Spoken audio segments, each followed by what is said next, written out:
I myself, by this definition, I'm an entrepreneur. We had worked in the public sector, we had worked in academia. The frustrations, and you get to a certain point when the frustrations of working in an environment that is against innovation, against creativity, is not flexible, means that you see your career working until you're 65 and you retire and die a few months later. Or you have an opportunity at one point where the advantage, the potential outweighs the benefits of the security of a regular job.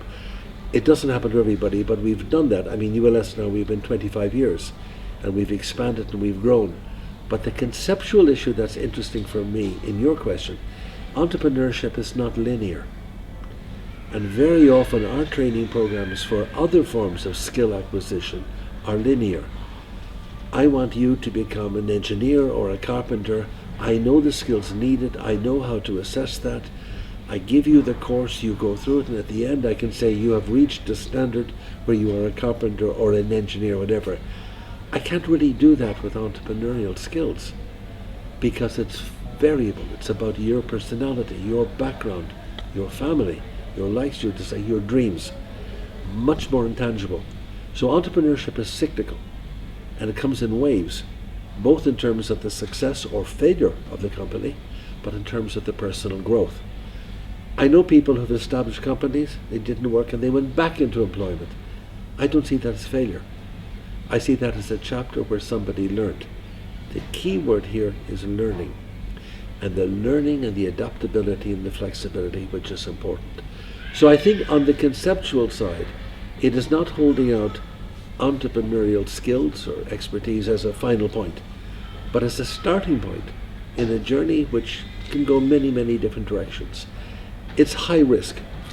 It means risk taking. It means being able to jump off the ledge, without any experience. But that leap is what's important. The final thing is the practical thing.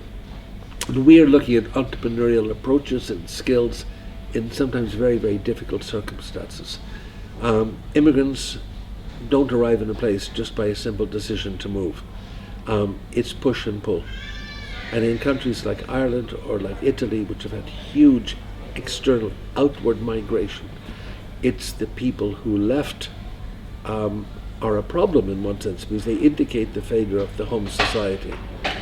I come from an immigrant background. My parents left. I grew up in the United States. I came to Ireland when I was 19.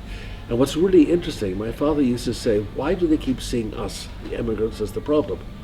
The problem is those who stayed behind and why they were able to stay there when the rest of us had to leave. I thought it was a good insight because it changes the focus and brings it back to the core issues of how entrepreneurship operates.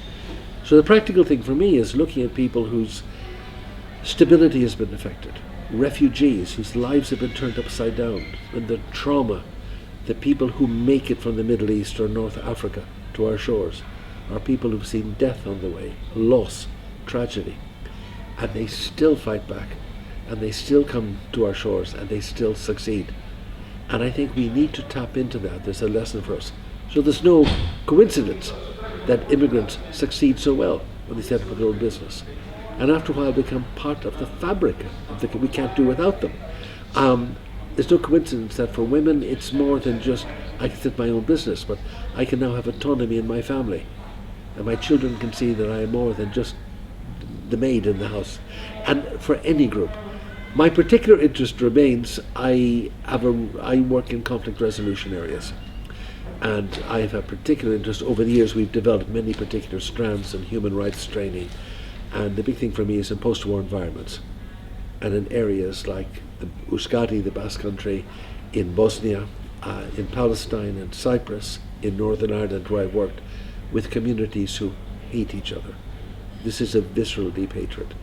But to overcome that, entrepreneurial skills very often can show there's something beyond the parochial differences that divide us. My first experience of this was in Kosovo, working with microcredit in communities that were traumatized by the violence they'd experienced from each other. It's not a panacea. It's not a quick route that we all hug each other, but it's a way to be able to say there's something bigger than us and we can play a part in that. And I think ultimately that's where projects like this can have a real benefit of creating sustainable sustainable advantage for those that wouldn't have it otherwise. This is where we have to learn, and we have to learn it all the rest of the time. We tend to look at it, and so rather than seeing the world through a prism of gender stereotyping, we often would say my mother was a great cook, but she was cooking here. But it's more than that. Your mother was the custodian of traditions, of issues, and I think particularly in Italy where food is so important, but it is that custodian, and it's this value, and it's not patronizing people, but it's giving us a chance to participate in the banquet of life on an equal basis.